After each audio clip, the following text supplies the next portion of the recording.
This episode of Instant Speed Podcast is brought to you by Kayfabe Cards. Located in Utah, Kayfabe Cards is a smart choice for all of your flesh and blood needs. Prepare for the battles you'll face through the world of Wraith by gearing up at kayfabecards.com. That's KAYFABECARDS.com and get all of the cards shipped directly to your door. Hey, if Magic or Pokemon is your jam, they've got you covered. Kayfabe Cards has a plethora of TCG options, sealed products, and singles to keep you collecting and keep you competitive. Kayfabe Cards, be who you want to be. Well, I work hard.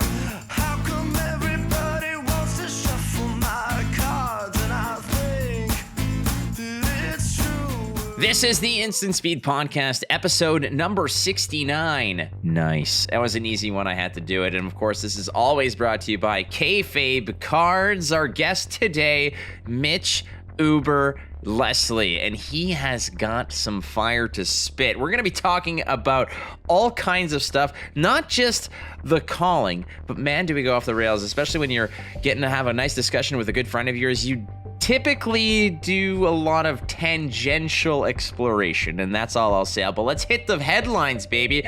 I just got back from Indianapolis, and the whole experience was awesome. It was the first calling I ever played in from a CC standpoint, and I got booted around the entire time, but I did have a good time. I finished 3 and 4, and it ended on quite the spectacular takedown by one Bravo, but it was a lot of fun nonetheless, and it was taken down by who else but the Angel of Death, Michael Hamilton. He has won again on Icelander. He wins the whole damn thing, and our boy at Kayfabe Cards, actually, that would be Majin Bay, finished in the top 4, so that's pretty wicked cool. We're repping it here today because the Battle Hardened was won by Peter Budensic on Kano, another Kayfabe Cards. Now, who are these people? If you want to hear more about how Kayfabe Cards does their thing, they were on last week's episode, on episode 68.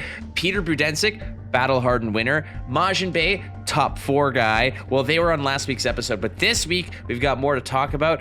Some more spoilers have come out regarding more of Outsiders. Some of the cards were actually physically available in Indianapolis. I got to hold some of them. Things like Frailty tokens, things like Ponder tokens, all kinds of cool little aspects were on display for you to get your grubby little mitts on and actually see what is coming down the pipe with Outsiders. Of course, Outsiders is still ways away. It's like 6 to 7 weeks away. Nonetheless, it's nice to see that spoiler season has kind of had a little bit of a soft launch up until then. Cool story. I will be at the Battle Hardened in Charlotte. That is going to be happening, I believe, the first weekend of March. I will be there. I will be playing. I will not be playing Oldham because I am sick of playing Oldham. We're going to try something new.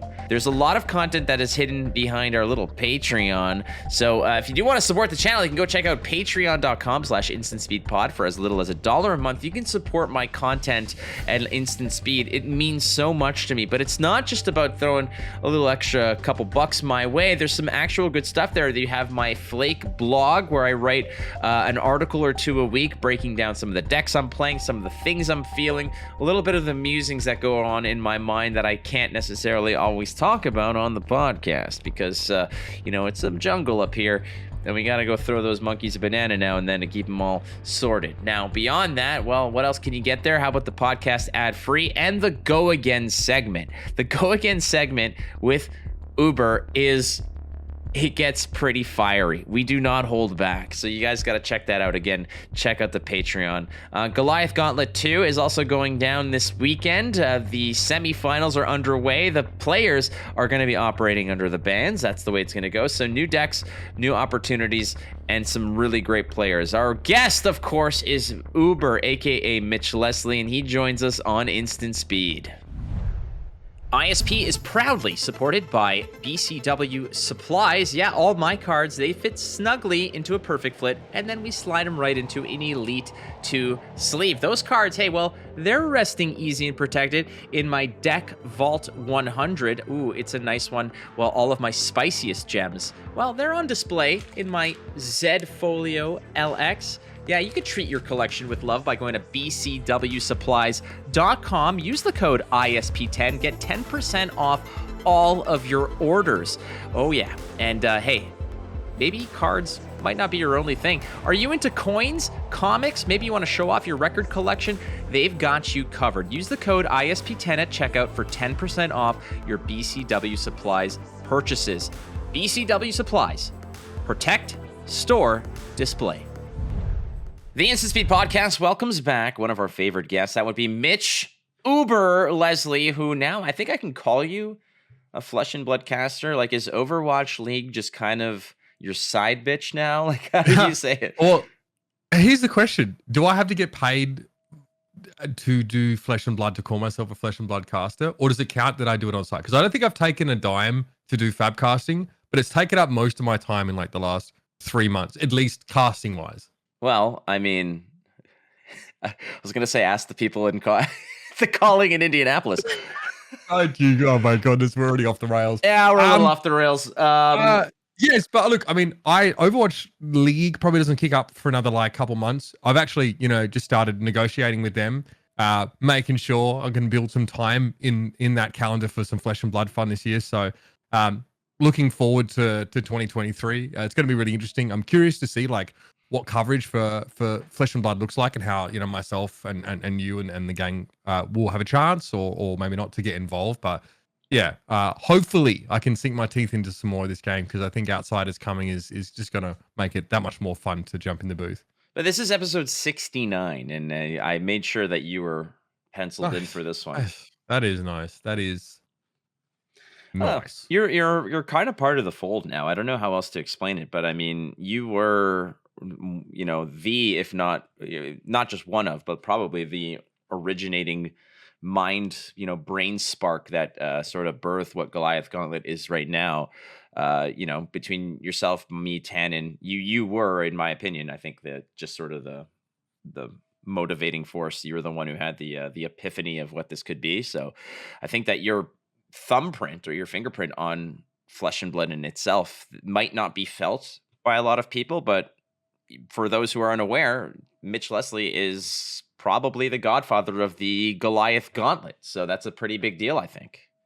I mean, yes and no. Like, I guess the initial idea was one that I came up with, but like, I can't take credit for it. I think like just having worked in like some esports scenes in the past, the first thought I had was like, how can we esportsify Flesh and Blood? That kind of has a negative connotation these days, I guess, but I kind of wanted to like think about how stars are built in competitive titles, and like look at Flesh and Blood and say, hey, like we have some prospective superstars here, some that are writing their own stories, some that are, particularly popular because of the content they create or something else. How do we like get alongside that? How do we amplify that? And how do we kind of create these like dream fantasy matchups that, like, because of variance or because it's such a competitive scene, you might not always see? Let's bring some top players in. And look, I think that was very, it was just a spark, but like a lot of legwork, obviously, from yourself, Tannen, and of course, Mark over at 983 Media. So I won't take credit for it, but, it's just something that I personally wanted to see. And I'm fortunate that I'm not the only one. Oh, I wanted to show you this, actually. Check out this bad boy. You see this? Ah, yeah, love that. From Card Culture, right? Big shout out to the Card Guys. Yeah, Card Guys and Card Culture Apparel. They hooked me up. They were very kind enough. They basically reached out to me. They said, hey, Flake, we want to make a Lumina Go Boomina shirt, with your permission or whatever. Oh, I do, my permission. Like, you go for it. Like, that is, are you kidding me? That is a quite the, it's kind of a little feather in my cap in that case. If my legacy is merely that one call that I made in France, then so be it. It's I can tell you, Josh has taken to that line with alacrity. Big fan of it. He has quoted it to me multiple times. So, and that's just me. So who knows about the rest of the folks. So go check it out, friends. If you want to, you can get yourself a Lumina Go Boomina shirt at the Card Culture Apparel. They're great people. They sent me this as a thank you for, I guess, it's weird to say allowing them to use it. I don't think that was the case. They just wanted to make sure that I was cool with it. And they also It's a quoted collaboration, you know. You had the creative inspiration. They're the one that embodied it. They put it into a manifestation, mate. it's an embodiment of shirt token Yeah. is that we've created, which I like it. So all right, let's move along here and talk a little bit about the Calling. You watched a bunch of it as well. I was there, I played in it, and I think the story of it, and we'll get to Hamilton. And I also want to talk to you about quite the meme that birthed itself in a car driven by Carolina Alvarado. That was Okay. It was myself, Jacob Bertrand of Shout out, Jacob. Yep. Jacob, a great person. Love his work. Yeah, I have another whole story. This weekend's all stories, and you haven't heard a lot of them. So I'm glad that we're gonna sort of peel back the curtain on these. But the big story here, Uber, is the fact that Ice Heroes kind of dominated again. I think it was something like 5 Oldhams, two Icelanders, and a Briar made the top 8. And Yep. what is interesting to me is the fact that the conversation on this podcast and amidst the whole world was that people would have discussions about the meta being so wide open, about how ProQuest season had so many different winners. The top 8s were all different. I remember casting at Min-Max Games where the top 8 was 8 different heroes. It felt like you're kind of in a wonderland where anything could happen, but ultimately smarter minds. And I know that some of those minds, people within, our kind of group of people that discuss about the game said that, dude, this is just this is an illusion. That this is not actually the reality. Once the big tournaments happen, you're going to see it's going to be an ice fiesta. And lo and behold, the major battle hardens, the Calling, again, dominated by ice heroes. I want to ask if it is to you in your assessment, is ice inherently just too good as a concept, or and as it's applied to this game? Yes, I think because there are, because of things like Prism not really existing, right? Now I'm not asking us to go back to an era like that, but decks that can sort of win the long game and have a sense of inevitability are very, very powerful because blocking is quite strong and quite efficient in Flesh and Blood. I think we got to see that a lot through the top 8. Combine that with, Icelanders, again, sort of persistent ability to present split sources of damage. Something that we knew was very challenging, even going back to like Lightning Briar and trying to deal with like Ball Lightning and Rosetta Thorn. And, really, you can lose that matchup in deck building sometimes when you sort of come in. The fact Icelander had a 50% conversion to day 2. 50%. In fact, what is kind of wild to me is that not many Icelander decks were bought in. Out of 491 players, only 26 players brought Icelander, and half of them converted to day 2. 13 of those went to day 2. Oldham as well had like a 30% conversion. I think like 9 out of 30 decks sort of made it through.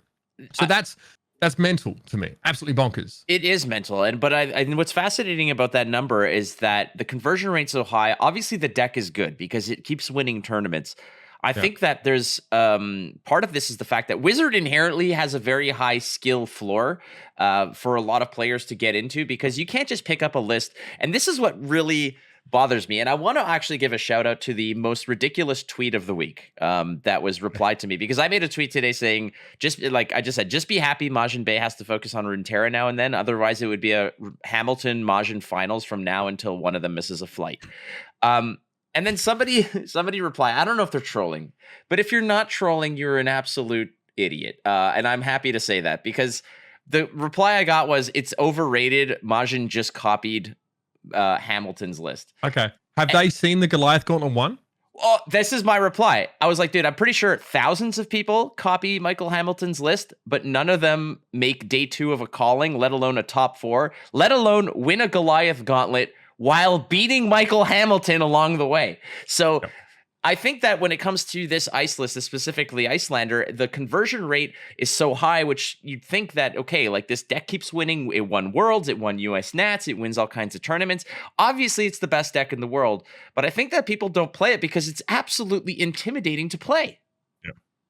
I also think that this Calling data is a good example of like how people's perceptions of what a metagame looks like shifts a lot. I will say that in Europe, people don't fuck around. All right. Well, we've seen like the ProQuests and stuff. A lot of ProQuest data out here in the United States, and it's very varied, right? Like Dorinthia won like 20 of them. I was following that quite closely. In Europe, a good example, like the ProQuest in Leeds, I think it was that. I think it did a doubles, a battle hardened. It was a very large event. There was no messing about. That top 8 was Icelander and Oldham only. You know, I see in Europe, like people spike super hard out of Europe. And I think in the United States, people still just really want to play their pet deck or really want to play what they think sort of works. But when you start to, so you get this data, right? We get ProQuest data. Here's the breakdown. Here's conversions. Here's, how many wins.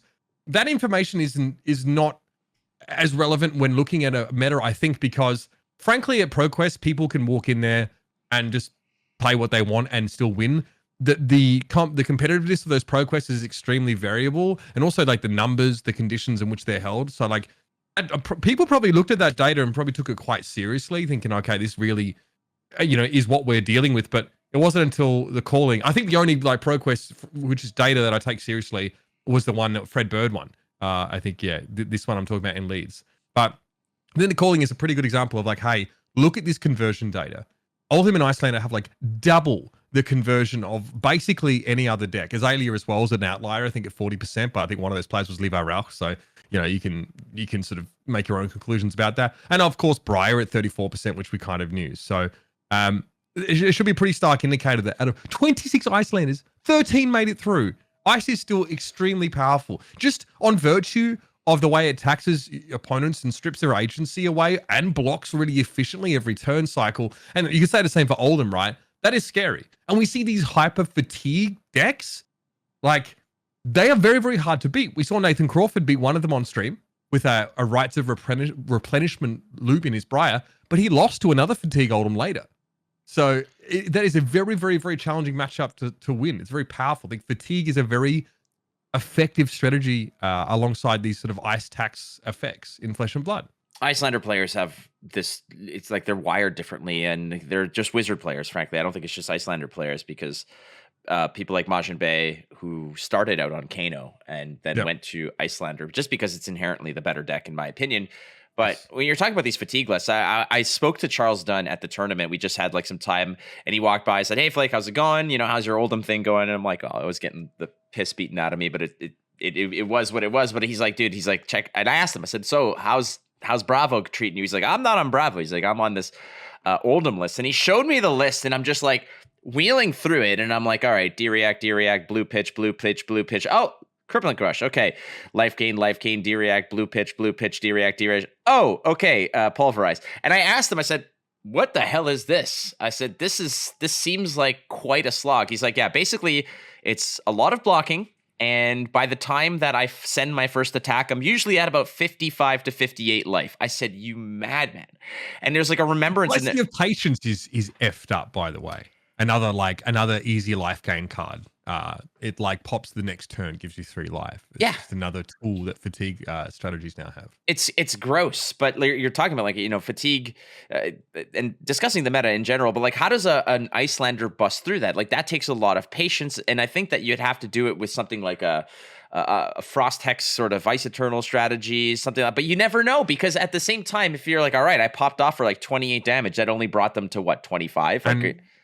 There's no inevitability with that strategy anymore, Flake, now that Imperial Warhorn exists. And with the remembrance, you can just like blow up the Frost Hexes. And there's not a thing Iceland can do about that. That card in Oldham is pretty filthy. So the conversion rate being at like 50%, what's also worth noting about that is that I played against an Icelander in my Swiss rounds on day one. I beat an Icelander, but the Icelander that I played and beat was an Icelander's like, "I'm trying something new." And I was like, all right, well, you're already dead. Like, you're already dead. I don't know what to tell you. Like, I'm running the right amount of AB to beat you, and you're already dead. And like, and at the end of it, they're like, "Yeah, I kind of wish I had like Wounded Bulls and Finals Fighting Spirits and all this other stuff in there." I was like, "Yeah, cool, for Christ's sake." People have this much free time to just like try something whack and different. I'm impressed, really. Look, unless you live down the block and you just took like a $3 Uber to get there. Like in my opinion, if I'm hopping a plane and going there, you best believe that I'm trying to actually. If Daddy's gonna get a hall pass to like leave the family and go and play a tournament, then you best believe I'm gonna try and spike the heck out of it and make it worth my while. Yeah. So you know what's messed up, Flake? You know what's messed up? Very quickly. Day 2 is 9 Oldhams. 5 out of 9 of those convert to top 8. 5 out of 9 Oldhams convert to top 8. Like, this data to me is just irrefutable. Well, the irrefutable is a good point. I mean, it's different when you're sort of taking it from like a bird's eye perspective of looking at all the events, all the pro quests and everything and saying, wow, it's quite a nice little mix. But when it comes down to what matters, once you take the ring to Mordor, it's all Oldhams. Like, that's what it is. The Eagles aren't going to help you at this point. It's ice all day long, and it's not going anywhere anytime soon. And unfortunately, I don't think that we're approaching a situation where, you know, maybe by the end of the year, one of these two will make it through and bust into living legend. But at the moment, what is going to change? The next ban and restriction announcement, I think, is in like a month or two. Like, but it's not going to affect. I don't think it's going to affect. It might affect Pro Tour. I think it's going to affect Pro Tour if there is one. But like, you have to sort of step wildly here or lightly here, because Briar was the talk of the town moving into this tournament. People were like, well, Briar's just going to LL anyways. Like, Briar's going to win this event. And Briar had one appearance in the top 8 and did absolutely dick all. You have to be an incredibly good Briar player. It turns out it was an incredibly good Briar player that made it into the top 8, and they ran afoul of their worst matchup. I think that Icelander matchup is really hard. You have to pitch stack really effectively, I've noticed with that Briar list, because if you have dreams of like really leaving a dent in an Oldham, for example, in your first cycle, forget about it. Nathan Crawford had to pitch stack a double Force of Nature turn in order to actually put Oldham in like a dangerous life situation. And then, of course, there was the sort of the inevitability with the loop he had. So, I mean, we just took away, theoretically, 2 of Oldham's most powerful tools, right? We just took away Winter's Whale. We just took away Hypothermia, which are, and let's be honest, very, very powerful cards. Now Oldham cannot threaten that extra disruption if he wants to chip in for, you know, for 4 or 3 damage that next turn. And he's still very, very powerful. I think this, you know, makes that more aggressive Oldham slant just a little bit harder to pull off in general. You might see it sometimes in the Icelander matchups, right? I think Lucas Oswald is a good example of someone who was like trying to pressure Hamilton very aggressively with a lot of these large attacks for much of the game, and it got very, very close in the end. But it's bonkers to me that the deck was as powerful as it was, and we were like, oh yeah, okay, we'll nerf it, and then it's still able to perform this well. I think that says a lot more about the way or what Fatigue is as a play style than it does about Oldham's specific tools, because I think personally Fatigue demands the opposing player to be very good, to understand exactly what's going on, to understand how pitch stacking works. And if you're playing a deck that doesn't sort of pitch stack, you need to think about maintaining threat density, right? If you have a tutor effects in your deck, then you're thinking about just keeping good cards in your deck and trying to get the very squeeze as much value as you can out of every single point of damage, which is hard when these Oldhams now have access to like 18 life gain, 3 sigil, 3 blessing from us, plus like multiple cycles of hard to find them. It's pretty mental. It's nasty, and like you mentioned, it's a matter of also how do you convert on these and keep it under the 50-minute sort of time limit. You need to trust not only your own familiarity with the deck, but you need to understand that if you're going into round 1 with somebody who has no effing clue what the hell they're doing, where they're taking 30 to 60 seconds to sort of parse out how they're going to block an ice hammer or any hammer at that rate, like a Titan's fist, like you're hitting them with a Titan's tickle for 3. It's not really that big of a deal, but they're thinking they're like absolutely miserable about which 3 block card they're going to throw in front of it. Like at a certain point, you got to think like, dude, like we gotta figure this out. Like I take 7 minutes out of the chess clock. We're at 45 minutes into the round. Like you got to figure this out. Well, Derek brought that up, I think, last week on ISP, saying that like, you know, this deck is the only one that forces you to play differently between Swiss and top 8, with sort of, you know, untimed rounds, and that's quite true. Like I'm curious to see, you know. It was a pretty high conversion rate from a lot of these Oldham players. There are plenty of reasonable Flesh and Blood players that realize when their goose is cooked, and even if the game's not over, like they will concede from a inevitable losing position. Most of the time, they will do that. Unless your name's John Ho, I guess. That was quite the story. But you know, most players get what is going on, and if they don't know how to pitch stack or set up for that sort of, you know, scenario, then they probably should just scoop and move on. Well, this is the world we live in now. And there's the massive complaints about people saying, well, thank you, Brian Gottlieb, for getting rid of a tool we could have used to pay through all this ice. I don't think it really changed. I want to hear it. The mid-range decks are unaffected and still have the same issues. I mean, mid-range is bad in Flesh and Blood right now. Well, this I don't want to hear about it from the aggro players, man. Like, just get over yourself. I think that there's an actual good argument to be said here. And like I had this conversation at the Airbnb where we're just all shooting the shit about this kind of stuff. And I had mentioned, I'm like, this game is kind of it's wheeled itself into a position where you need to play on one end of the spectrum. You have to play ultra control or you have to be hyper aggro. I said, I don't think that mid range is ever going to have a shot. Like if you're just kind of putting eggs in various baskets, you're not really doubling down on anything, and you're kind of going to fall short in either way. And then Charmer actually mentioned, he's like, well, the Hamilton list is as close to a true mid-range deck as there is, and it is the best deck in the format. And I conceded. I said, you're absolutely right, actually. You know what? Upon thought, that is true. But it's also a list that demands a high level of skill, of understanding, but it just does everything so well. But would you agree? Like, if without that list, is mid-range just pure garbage? No, it's not pure garbage, but decks that want to like block with a couple cards each turn cycle have to hit above rate consistently. Okay, because you need to find effective ways to like walk life down or pressure your opponent with like 2 or 3 cards, which is really hard to do unless that card is Wounded Bull or something similar, right? Or you have like these mechanisms for presenting like split sources of damage. Chandler Toe, who I think he won a calling recently, won it with like a Reinhardt deck that was predicated on the same idea, right? Let's get 2 for 7, 3 for 7 sort of exchanges here. Let's play a mid-range game. Let's block with 2 cards. Let's smash with a big tree when we can and find like these extra points of damage. And that was quite successful as well. So this idea exists. It's just without generics, it can be a little bit hard to find these cards that will consistently go above rate for you. I think a great example is Viserai right now. A lot of these like new sort of 6 power cards have these nice added effects on them, but they really ask for you to do a lot. You have to pitch like a non-attack and an attack action card, and you have no way to really guarantee the hits on them unless you're playing like nasty stuff like Pummel. So, you know, a lot of mid-range decks right now really heavily conform to like the 3 damage per card principle. And I think if you can't get above that, then you're probably not going to win. You know, like we see that with like like for Dorinthia is a good example of that. She's like pretty quote unquote fair numerically speaking. Bravo, by the way, only had only one player out of like 42 that converted to day 2. So a lot of these quote unquote fairer, these more mid-range, these like, you know, numerically fairly straightforward lists are struggling when there's so many other decks that either go above rate or force you to play the game differently, like, you know, with this fatigue strategy. Briar, obviously, we know the kind of deck where you can go above rate, you draw extra cards, fire the same sort of thing.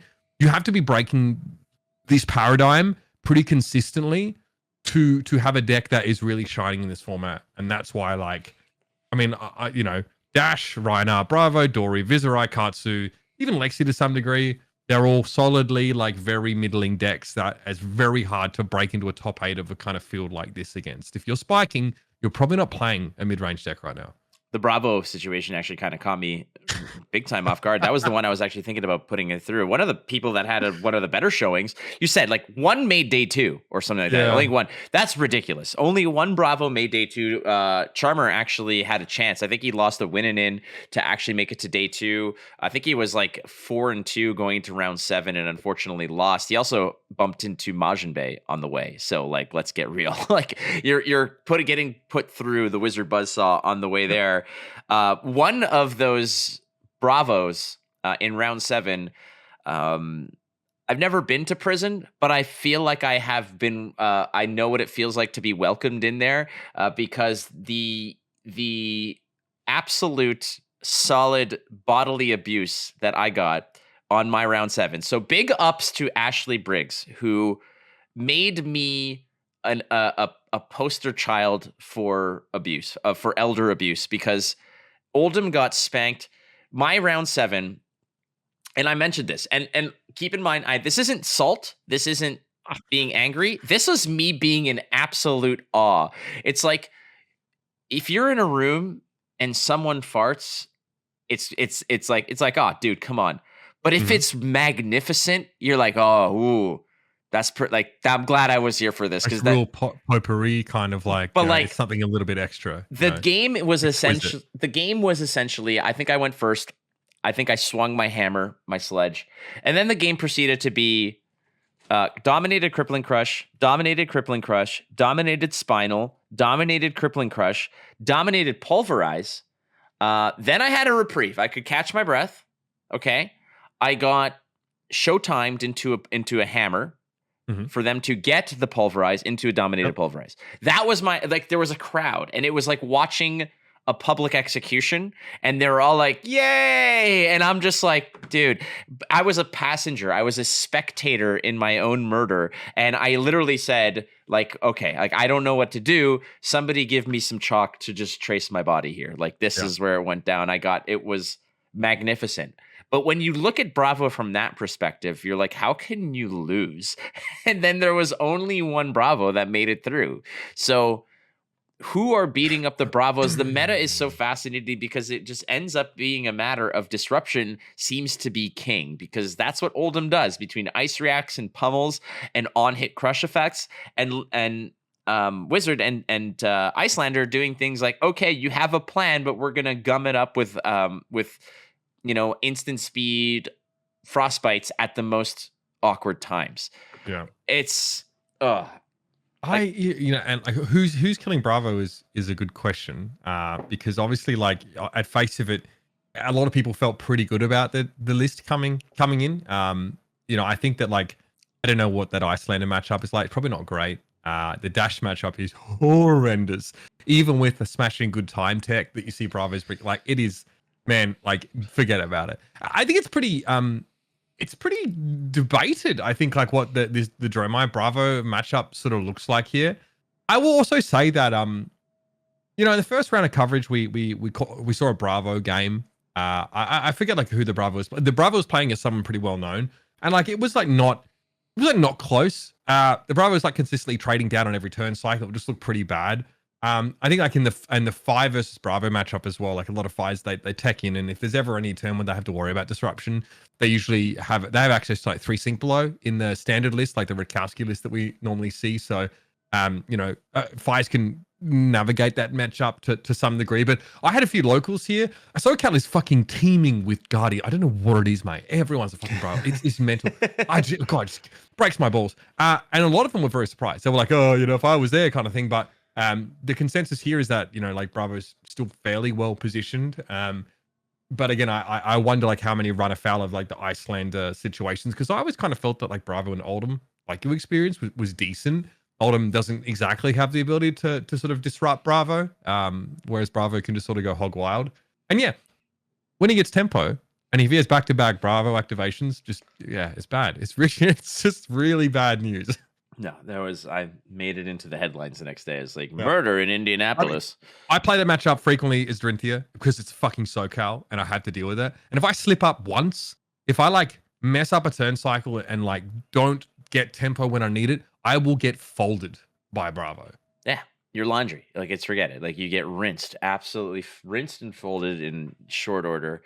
I do want to mention one of these things that makes Majin Bey one of the most amazing human beings in the world, because this guy, what people don't understand, like, when I say that, like, the world needs to watch out for Majin Bey, he's no joke. Like, in other bigger spheres, card game spheres, like Runeterra, I would argue Runeterra's player base is bigger than Flesh and Blood's player base. Yeah, he is a god amongst Runeterra people.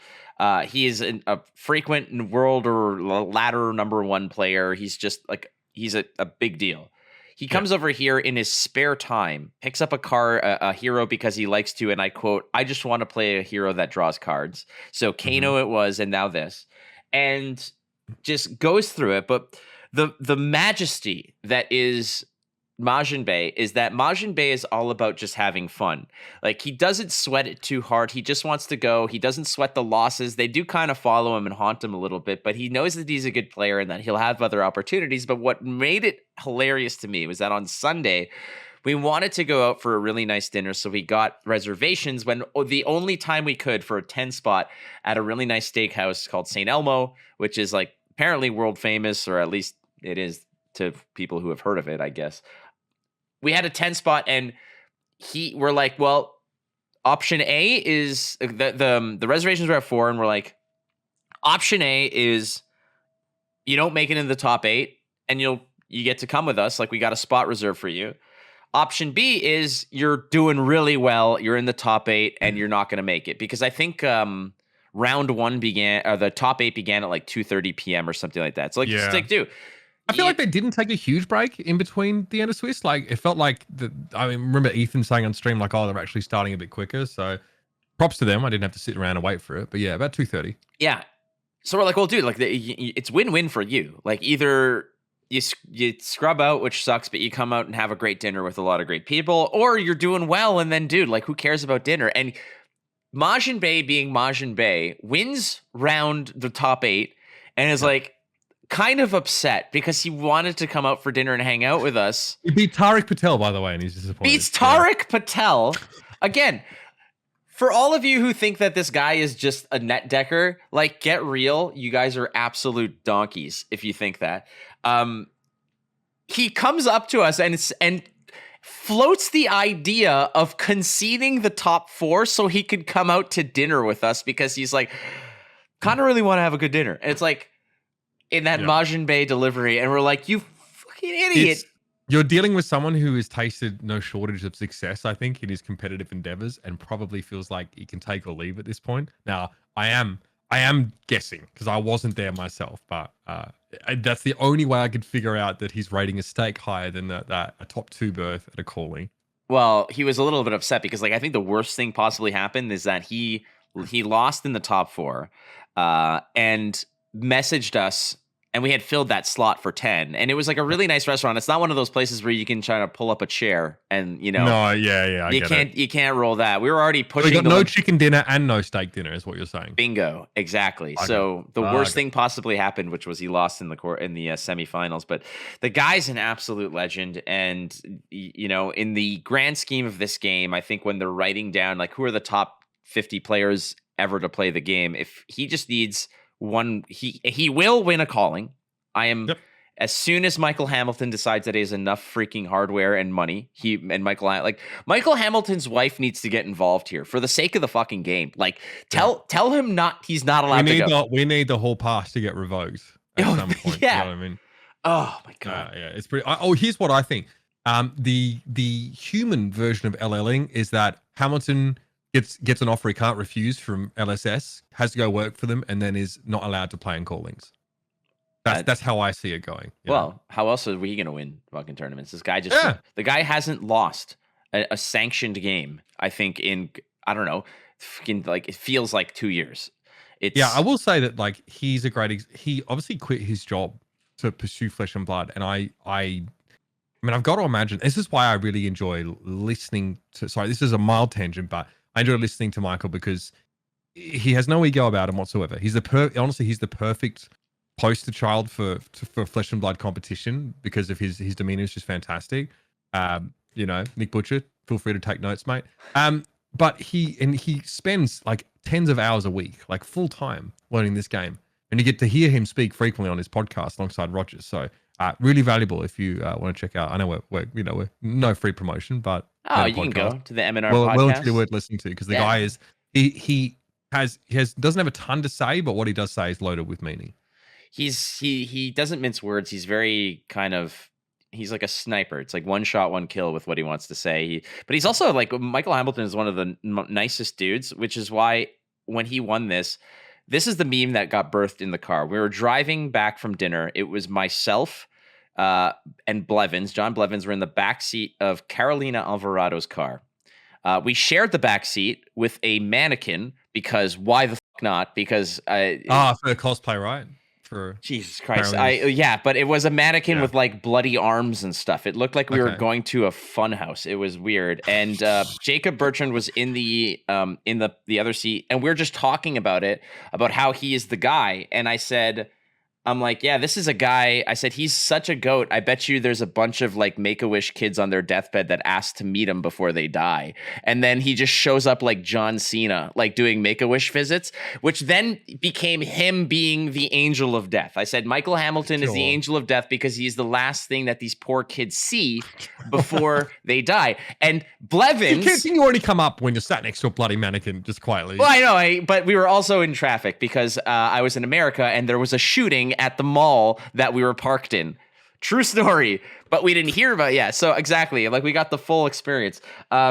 But the funny part about it was that Blevins says, yeah, but it's not that the kid just dies. It's that Michael Hamilton pulls the plug because he's a stone cold killer. And then that turned into a bunch of things where it was Blevins and I in the back of the car just pulling out random scenarios and sayings like he was Steven Seagal or something, or like it was like an Arnold movie where he's like, I guess you're not going to make day 2 there, bud. And then pulls the plug and things like that because he's so soft spoken. And we're like, yeah, he is the angel of death. Like that is who he is.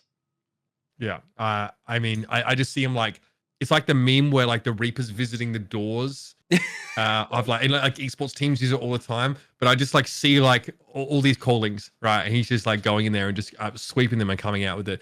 I think he's the first player to cross 2,000 constructed elo. And I don't think that is going to be matched. He's at 1972, but it hasn't been updated. So I think that, that would send him north of 2,000 elo, which is actually astonishing. The next closest is Viet Pham at 1908.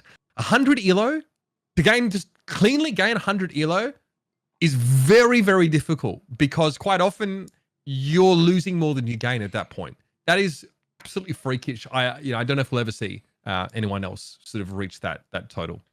Looks like it's another 0-3 drop for you there, kid. And then just pulls the plug on him. Like, which doesn't make sense because he's literally the nicest guy. Like, yeah, exactly. He came to me.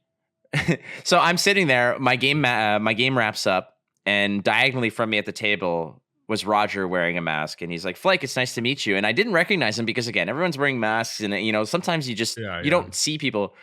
And he's like, oh, it's me. It's Roger. I'm like, oh, it's nice to meet you. He's like, do you know who I am? I said, yeah, you're Michael Hamilton's butler.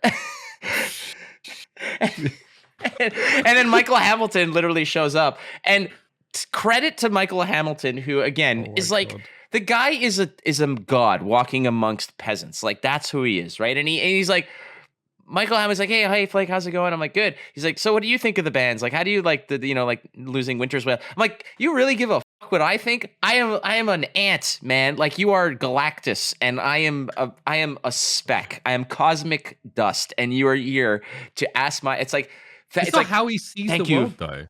It's not how he sees the world at all. I don't think. No, it's true. I guess until he's visiting the palliative care unit.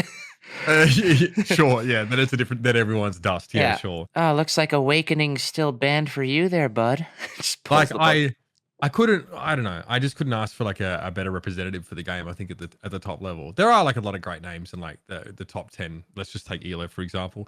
I will say that we have some people that love to talk a bit of shit, and I think it's it's funny. I enjoy a bit of smack talk. Like Matt Folks.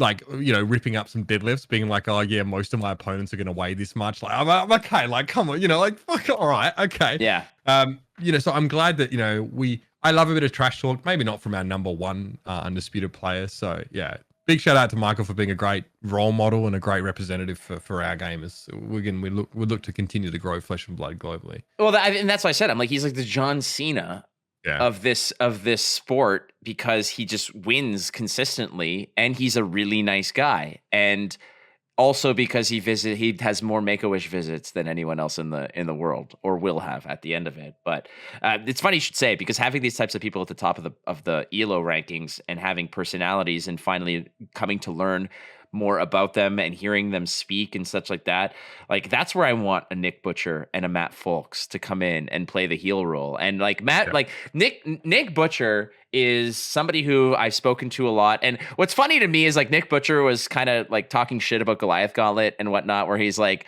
oh, who gives a fuck about this tournament and cheating in this tournament, whatever. Meanwhile, I'm like, here's the screenshot of my DMs. The screenshots in my DMs where he's asking to do casting for it. And I know he's playing a role. It's Nick Butcher, and he is fearless, and I love the guy because I've spoken to him privately, and he's a really nice guy, but man, does nobody plays the role better than him. It's like, what happens when someone decides to like return fire? Like no one I've seen some of the interactions. No one bothers to fire back at Nick. Like at some point, like someone's gonna be like, hang on, big fella. Like but let's sort of like he's fortunate because these targets that he's selecting are generally pretty good natured folk so far.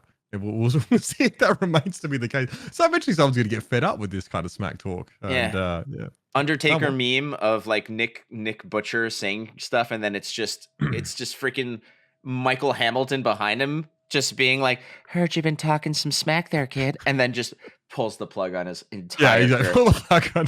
I mean, listen, I'm from esports, so I've seen a lot of people, a lot of heels, a lot of like true born heels, a lot of people that are trying to be heels. I won't reveal which one I think Nick Butcher is, but I can say that like there's a place for them, but there's also a time. There's a time and place for this kind of stuff here. So, I would just say that it can be fun.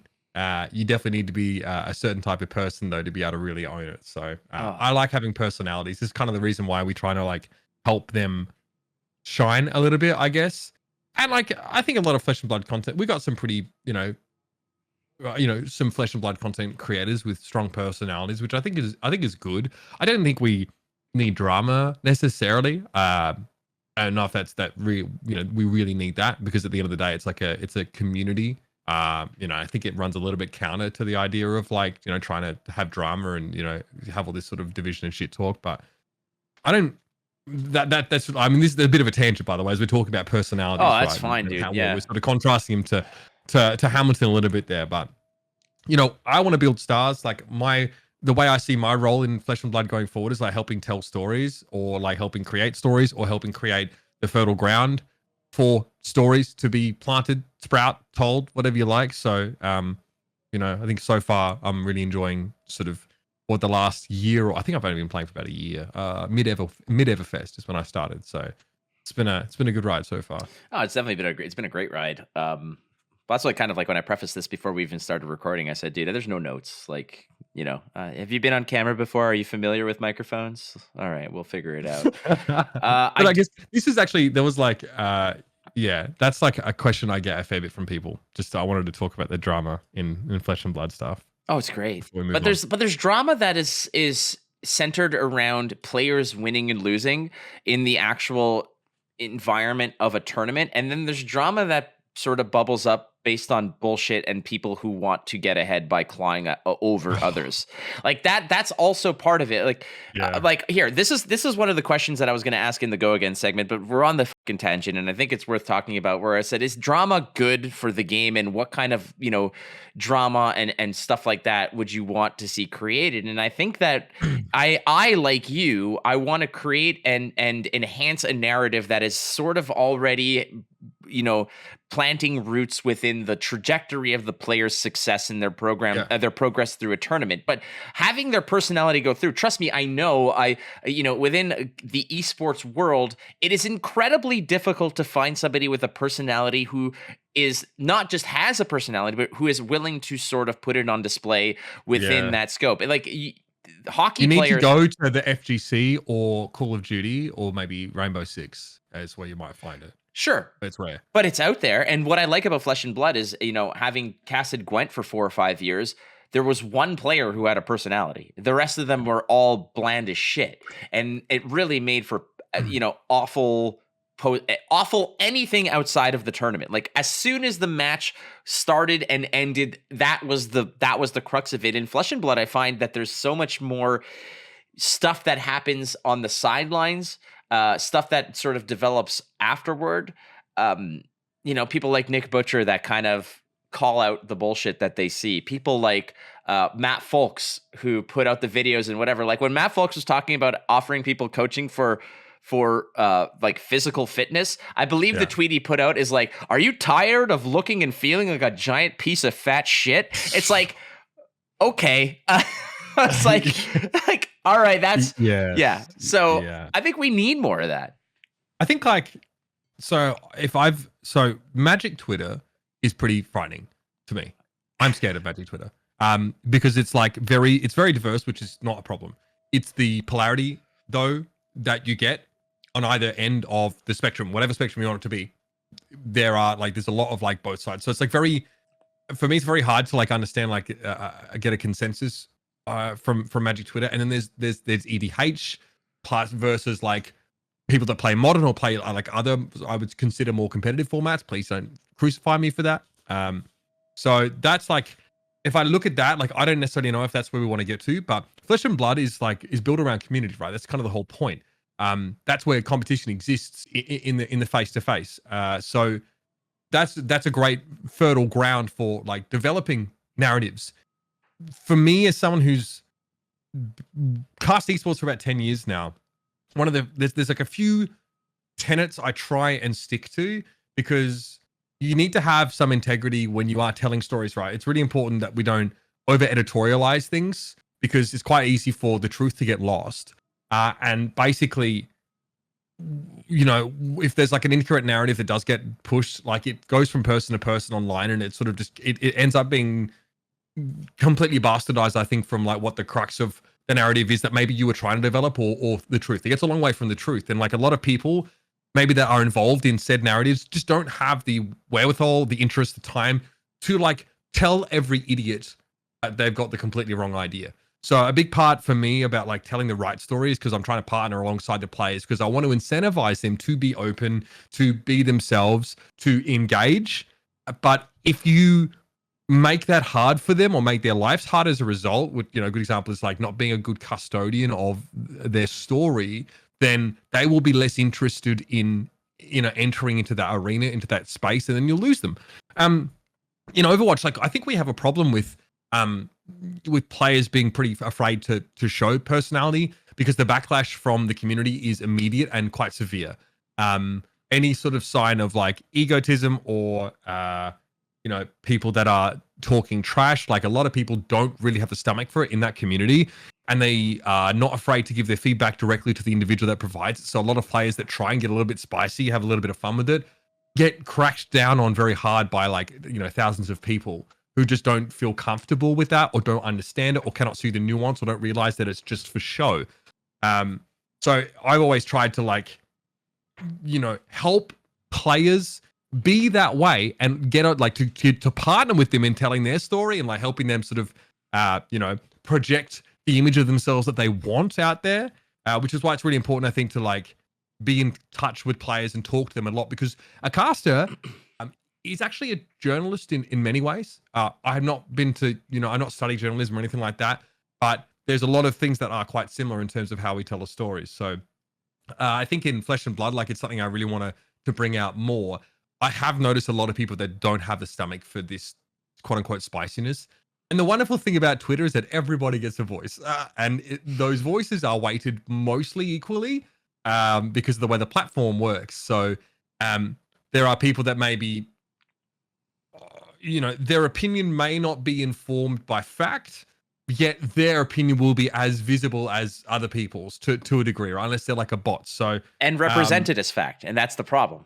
right. Well. There's a whole lot of, you know, it's very egalitarian in that sense, I guess. Like everyone sort of has a say, but yeah, presented. So we're dealing with misinformation and a lot of stuff. So that's what I'd caution casters who want to like ratchet up the storytelling and make that happen, which is great, but like try and stay true to the truth of it, I guess, and talk to players a lot about it. And I always ask them like, hey, if there's anything I can do for you, if there's any way I can make it clear, you know, what your goals are, what your stance is, you know, on the game or whatever, like then allow me to do that. Or we provide them the platform, right, via like interviews and podcast appearances and stuff like that. I think that's really important, because not all players have an interest in like developing their own platform to deliver their message, right? But they may have a message they want to deliver, or we may, you know, see a great opportunity to like personalize, humanize a player, and let people know who the face is behind the mask and all these callings.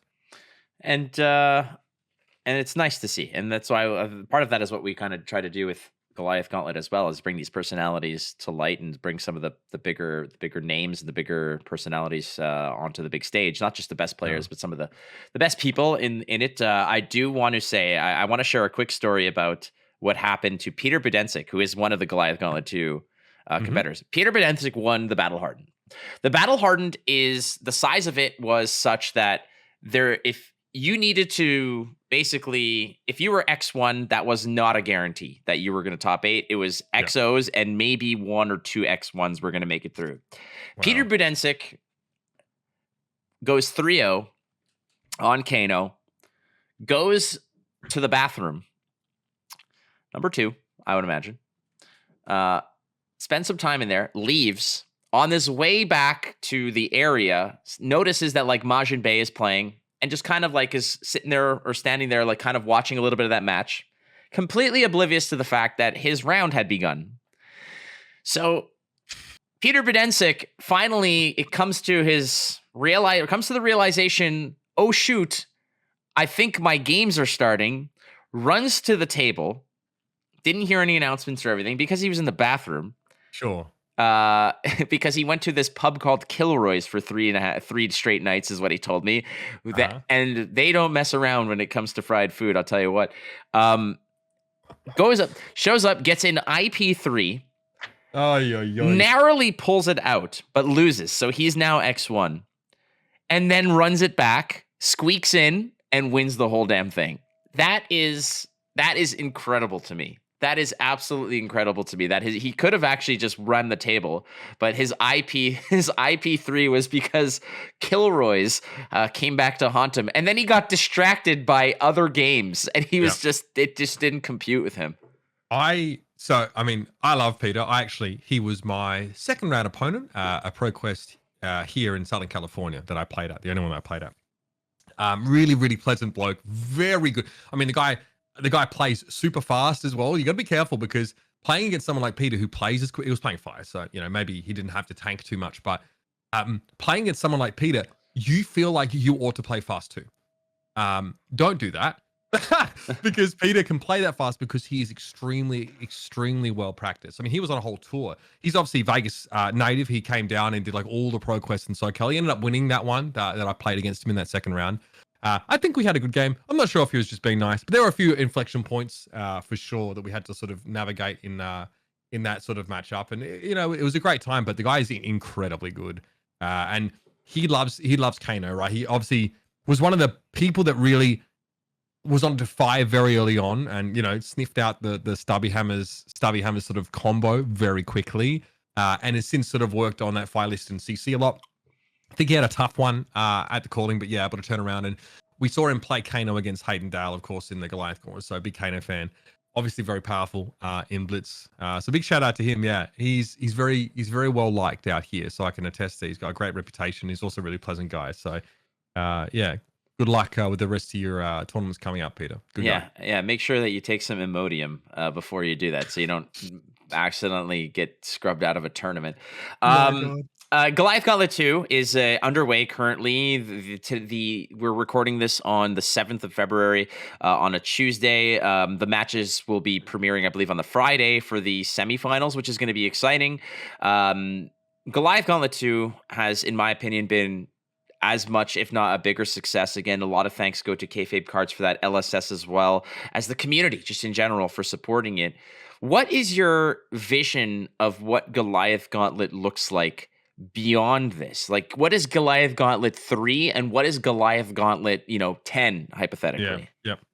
So I think I'm happy with the foundation we've laid. I think with these first couple Goliath Gauntlets, it is very much a labor of love. Like, it's not it's volunteer exercise for us this time around. I'm happy to say that because of Kayfabe Cards getting involved, I no longer have to pay to run the Goliath Gauntlet, which is awesome. So that's great. It really gets to be a sort of hobby. I think that, there are flaws to an invitational system. And Flesh and Blood is the game that's built on this kind of idea that anybody can qualify for these big events. So we're pretty mindful that as we increase the pricing, as we try and provide greater incentive for players to compete, we also are acknowledging that it's not like anybody can make it in there. And that might eventually become like a bit of a sore spot for the wider community. So we're thinking about, the format constantly and sort of reassessing it. I think we really want it to be an entertainment product first.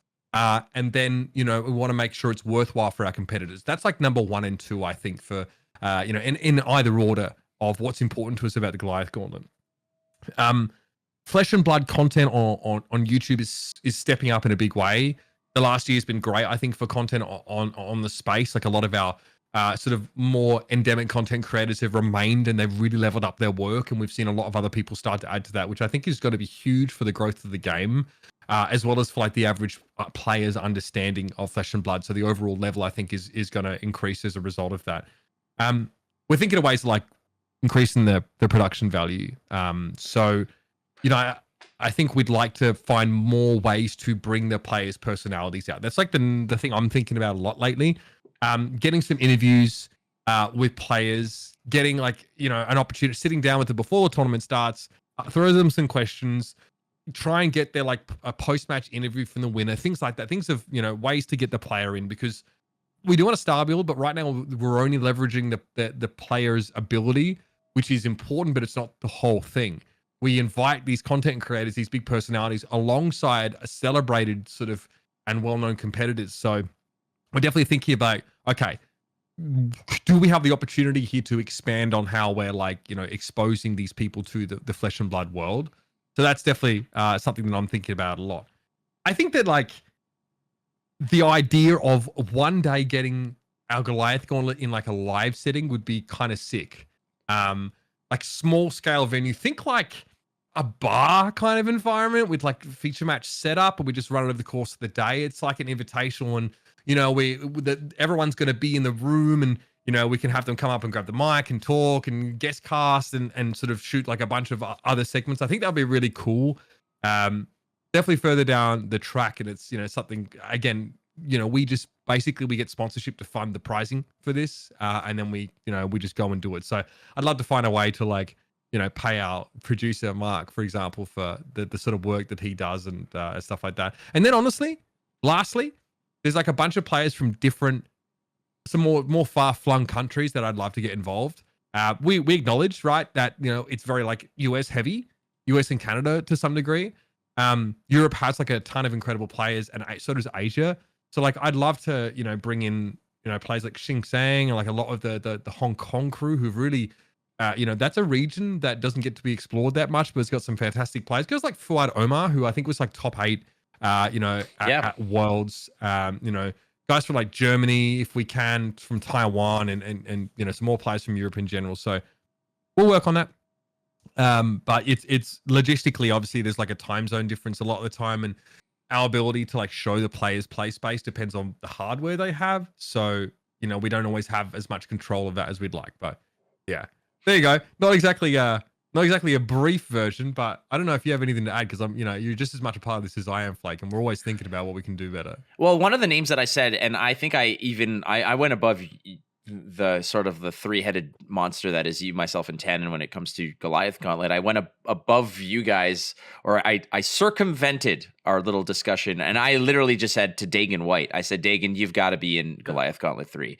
This is a guy, a player who is so quiet and soft-spoken. He looks, I said, I'm like, you're like an anime character with porcelain skin, but this you just are such a silent killer. All not quite to the to the Angel of Death sort of category that Michael Hamilton. No, but this is somebody who is a day 2 guarantee every single time. I think he's like a top 5 player in the world. He's number 5. He's top 3 in US. Yeah, it's ridiculous, and this is somebody who I would really like to see play, because he's also just somebody who shrugs off his losses. Publicly, at least. I don't know how he commiserates with them on his own, silently, but it's somebody who is so confident and but is just, again, a really nice person. But there's also other content creators and other people in the space that I really want to get involved as well. But again, it's difficult. And this is what people need to understand, is that there are thousands of players, there are hundreds of notable players, and there is only 16 that we can fit per tournament every 3 or 4 months. Like it's difficult to get it done. And I've heard a lot of, criticism that is fair, that we're not, there's certain players that should be features that are not. And it's just oftentimes a matter of time, a matter of capabilities of these players. And ultimately, I think as we progress, more and more people are seeing that Goliath Gauntlet is not just a fun little weekend thing that we put together. We really put our heart and soul into it. And we're hoping that when we do Goliath Gauntlet 3, and have shown that, hey, this is not just a flash in the pan, we did it twice now, that players who really want to do it are going to be the ones who are like, okay, like, what do I need? Do I need a webcam setup? Do I need this? Do I need that? And whatever, because those are the logistical restraints that oftentimes just say, like, there are people who are like, can you? Like, we don't say, do you want to first? It's like, can you? Is this something that you're able to do? And because we know that everybody wants to, or a lot of people. That was the red flag for us, right? When we first started planning this. Oh, we were like, this is like the make or break. whether or not we can get the player's play space like shown adequately. And you'll see the first Goliath Gauntlet has some like pretty wacky ones. Like one of them looks like two corners of a cube. Like, you know, we had a lot of kinks to work out and we're still working on that. But yeah, at the end of the day, like we need it to be watchable, right? It's an entertainment product first. So people don't know that the first time that we did this, there was a almost 50-50 split in terms of, do we do this on tabletop simulator or do we do it with webcams? And I'm so glad that we did it the way we did, because if this was on tabletop simulator, I don't think that anyone would have given two Fs about this, frankly. You're right. There's you know, I watch a lot of that kind of content, right? There's a lot of tabletop simulator content on YouTube, but it's not compelling. I think it's also important that we demonstrate the product, right?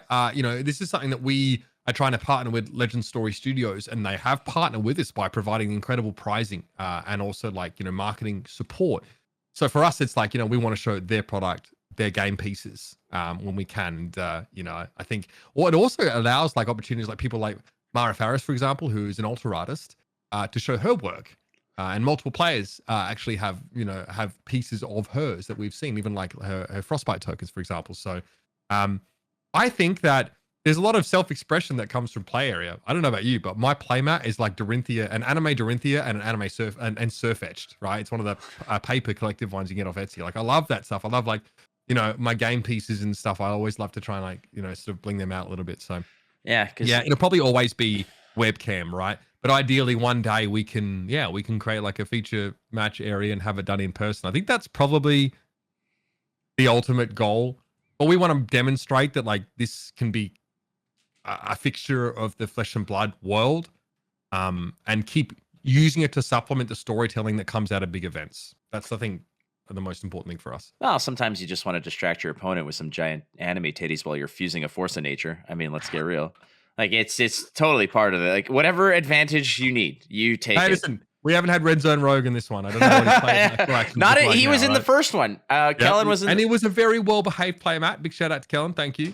We don't listen. I'm not here to pass judgment. Okay, I'm just saying that we just need to not get demonetized. Well, at some point, like we might be dipping into like Leonardo DiCaprio territory, and that might be some spooky stuff. Oh my God, I saw you tweeting about that. Yeah, my yeah. God. Oy. Whew, all right. That does it. That does it for this episode. We do have the Go Again segment, which is a tier 2 plus Patreon exclusive. Our good friend Mitch Leslie is going to go off the rails, and we're going to get a little bit more into the weeds about stuff. And you guys can swear, right? Oh, you already have, you douchebag. Oh, you'll bleep that. No, I'm sure you'll bleep that. I don't know. This one for me felt different because it's a different experience when I'm talking with like a close friend like you, where we can just shoot the shit and it's a different story. Where like the show notes were guidelines. It's basically it's the lines painted on the road. It doesn't matter. Well, they do matter. don't. I'm not sorry. Don't listen to me. But like when I have a guest that is like fairly new onto the show, I'm obviously a little bit more. So we'll see how Mark produces this. A little bit. Yeah, we'll see how Mark Mark does this one. Like advocating for absolute traffic chaos. Yeah.